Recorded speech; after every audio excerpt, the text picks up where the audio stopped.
Sehina inikah Piala AFF? Bagaimana menurut kalian? Mari kita lihat bagaimana Piala AFF awal mula digelar.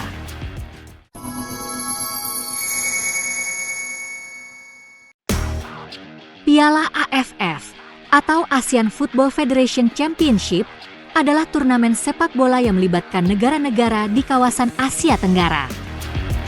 Pertama kali diselenggarakan pada tahun 1996, Piala AFF menjadi ajang bergengsi bagi negara-negara anggota ASEAN untuk menunjukkan kemampuan sepak bola mereka. Awalnya dikenal sebagai Piala Tiger, turnamen ini telah mengalami beberapa perubahan nama dan sponsor, termasuk menjadi AFF Suzuki Cup dan saat ini dikenal sebagai ASEAN Mitsubishi Electric Cup. Piala AFF pertama kali diadakan di Singapura dengan 6 negara peserta yaitu Brunei, Filipina, Indonesia, Malaysia, Singapura, dan Thailand. Kemudian Thailand menjadi juara pertama setelah mengalahkan Malaysia di partai final. Sejak saat itu, Piala AFF telah berkembang dan kini melibatkan lebih banyak tim, dengan format yang telah berubah dari sistem round robin ke sistem yang lebih kompleks dengan babak semifinal dan final yang menggunakan format kandang-kandang. Turnamen ini diadakan setiap 2 tahun sekali dan menjadi platform penting untuk pengembangan sepak bola di Asia Tenggara. Meskipun memiliki popularitas tinggi, Piala AFF tidak termasuk dalam kalender resmi FIFA yang membatasi partisipasi pemain dari klub-klub profesional. Pada gelaran Piala AFF 2024 akan berlangsung dari tanggal 8 Desember 2024 hingga 5 Januari 2025. Turnamen ini melibatkan 10 tim yang dibagi menjadi 2 grup. Timnas Indonesia sendiri tergabung dalam grup B bersama Vietnam, Filipina, Myanmar, dan Laos. Timnas Indonesia diketahui memilih untuk menurunkan banyak pemain U22 dalam Piala AFF 2024 sebagai bagian dari strategi regenerasi pemain.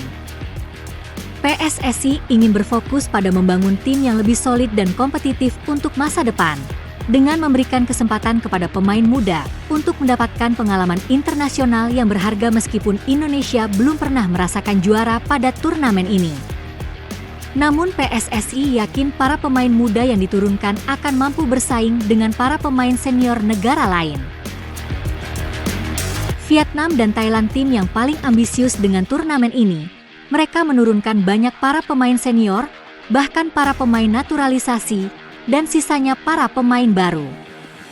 Namun berbeda dengan Laos, meskipun mereka belum pernah menjuarai Piala AFF seperti Indonesia, namun timnas Laos hanya menurunkan pemain mayoritas di bawah 20 tahun dan beberapa pemain senior.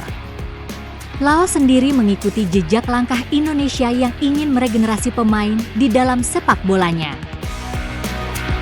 Kemudian menurut beberapa pengamat sepak bola Malaysia, Indonesia seperti menganggap remeh turnamen bergengsi negara-negara ASEAN dengan menurunkan para pemain muda. Menurut mereka, hal itu akan mempengaruhi level turnamen dan mempengaruhi para negara kompetitor lainnya. Timnas Malaysia pun dihimbau untuk tidak mengikuti langkah Indonesia yang menurunkan pemain muda untuk kejuaraan AFF. Karena bagaimanapun, Piala AFF penting untuk kemajuan sepak bola negara-negara ASEAN. Indonesia padahal belum pernah merasakan juara Piala AFF. Tapi timnas Indonesia tidak menggunakan para pemain senior yang kini sedang berkompetisi di klub-klub Liga Eropa dan sedang fokus di kualifikasi Piala Dunia. Karena memang turnamen ini pun bukanlah turnamen resmi FIFA, sehingga para pemain yang berkiprah di luar negeri, para tim belum tentu melepas pemainnya untuk mengikuti kejuaraan yang menurut netizen Indonesia sebagai kejuaraan Piala Ciki tersebut. Dengan banyaknya para peserta yang mengikuti jejak Indonesia yang menurunkan para pemain muda di ajang ini, apakah Piala AFF sudah dipandang sebelah mata oleh negara ASEAN? Sehina inikah turnamen bergengsi negara ASEAN ini? Tulis komentar kalian di bawah bagaimana pendapat tentang Piala AFF.